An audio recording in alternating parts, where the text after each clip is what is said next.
настоящая пещера. Ой, только с видео не понимаю, куда я иду.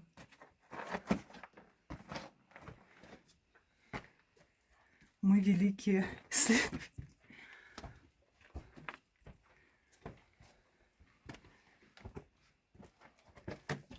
Ой, тут должны жить летучие мыши.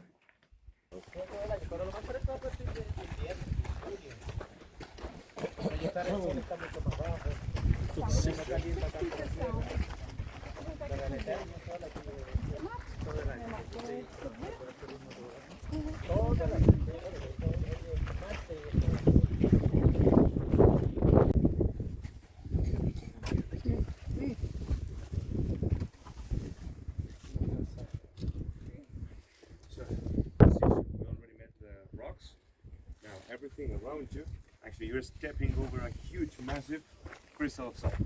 Okay, you get to see the bricks of this building. There are also crystals, and the reason is that all around this place there was this little company that used to be a mining company to get bring it to this side. Okay. This was a very, very extremely poor place. So resources.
Инки, фламинго, звезды.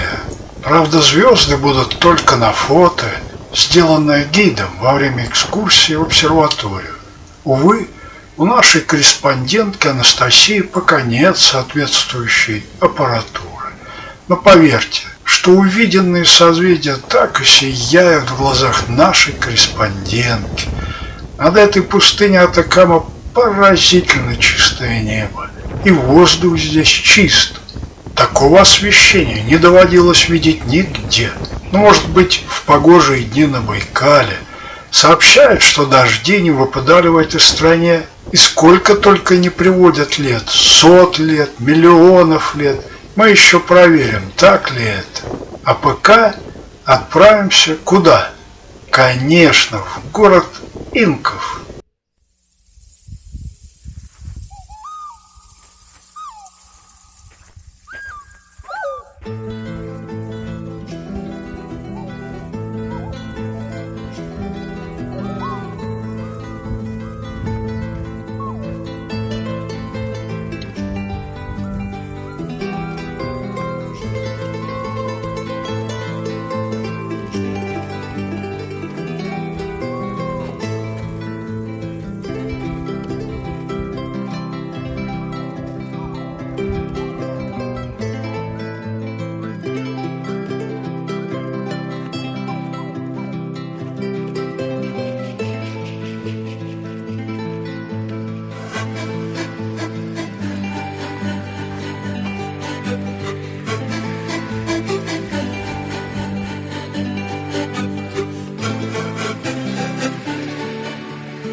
Вот что пишут об инках в этих местах. Сан-Педро-де-Атакама был городом-оазисом, центром древней культуры Атакаменьо. С давних времен населенный пункт служил инкам перевалочной базой при переходах через пустыню. Знаменитая дорога инков шла от оазиса к современному морскому порту Вальдивия. Наша корреспондентка Анастасия всегда оказывается в хорошем месте. Кто из нас в детстве не замирал при звуке этого слова «инки»? Крепость Пукара-де-Китор, руины укрепленного города, датируются XII веком. В середине XVI века крепость нашли и захватили испанцы. Изначально город заселяли индейцы племени Атакаменьо, которые прославились архитектурой. Постройки назывались Пукарус, что означает крепость. Они поклонялись ветру и пустыне, мумифицировали умерших соплеменников и занимались гончарством, ткачеством, земледелием, охотой. Прочитал вот про ветер и сразу что? Конечно, подумал о романе «Круг ветра». Но там про китайцев да индейцев с афганцами. А еще и Рубцов вспомнился. У него стихотворение про ветер. Я и песню такую спел. Вологодские края Рубцова и эти выжженные руины бесконечные дали порывы ветра инков. Но даже интересно, как здесь зазвучит вологодский ветер.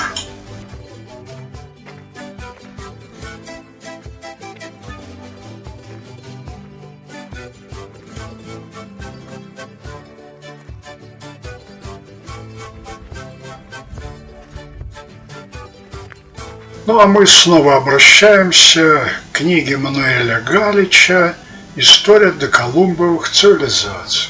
Родился Мануэль Галич в 1913 году в Гватемале. Вот что он пишет об инках. Как и все просвещенные народы древности, инки облекали истоки своего происхождения в форму мифов. Главным героем инкской мифологии был Манко Капак. Как Кецалькоатль у Нуа и Бачика у Чипча, он одновременно сочетал в себе черты полубога и великого вождя, который вывел своих подданных на путь цивилизации.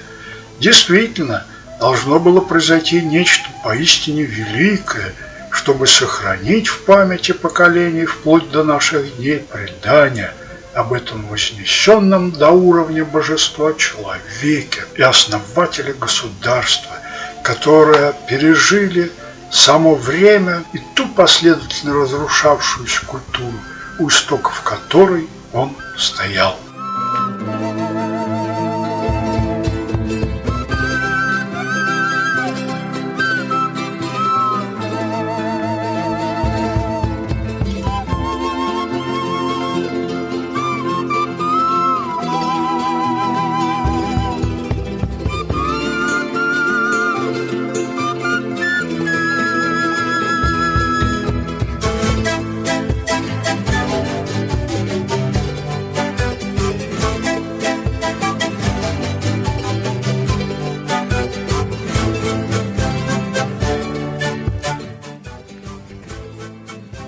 После Манко Капака правили 12 его преемников инков.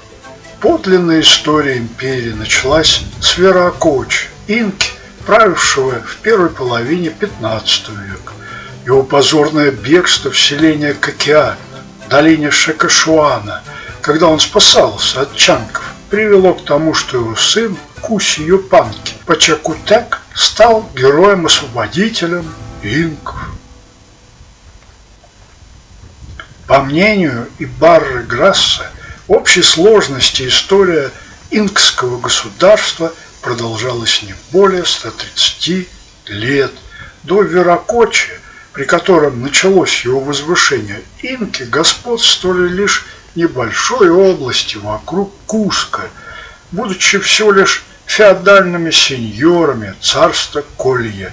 Не исключено, что такому их положению предшествовал длительный исторический путь, пройденный царством Колья, продолжавшим традиции цивилизации Тиаунаку. Вполне возможно, что инки предприняли попытку принизить его роль, чтобы придать большую значимость своему происхождению. В работе «Введение в американистику. Критика и теория» Ибарры Грасса, как мы помним, писал, что Куси Юпанки, будучи союзником Колли, одержал победу над чанками, а потом путем измены к началу 15 века подчинил бывших союзников своей власти.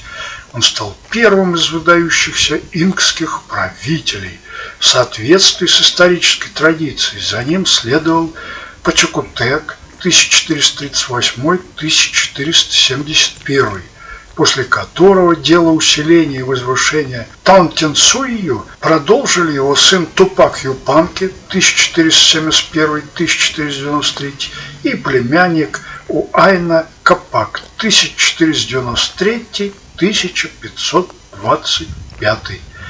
Эти трое инков создали поистине поразительное государство, раскинувшееся на территории в 900 тысяч квадратных километров. Протяженность его пределов вдоль Тихоокеанского побережья от реки Анксамайя, служившей границей между Колумбией и Эквадором, до реки Мауле в центральной части Чили.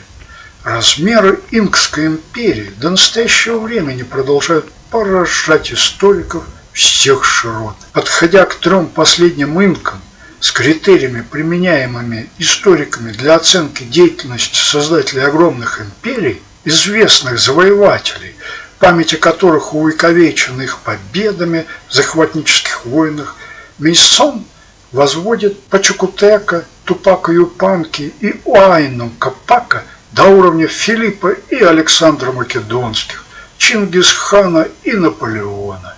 По его мнению, главной движущей силой инкских завоеваний было стремление к величию и власти, поскольку им никто не угрожал, а в экономическом отношении они не нуждались в расширении своих границ.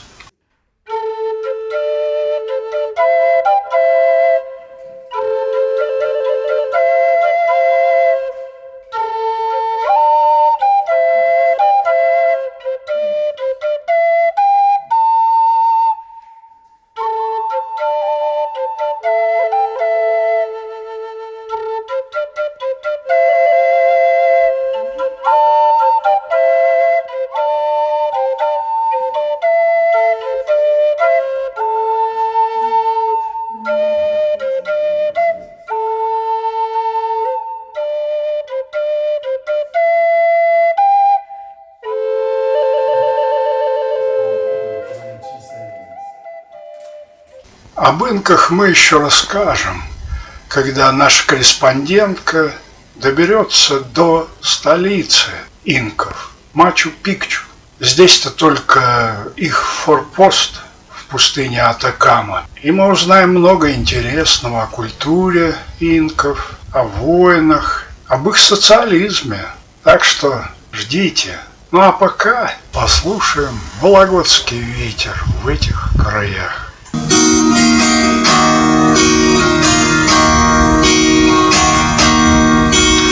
Люблю ветер больше всего на свете.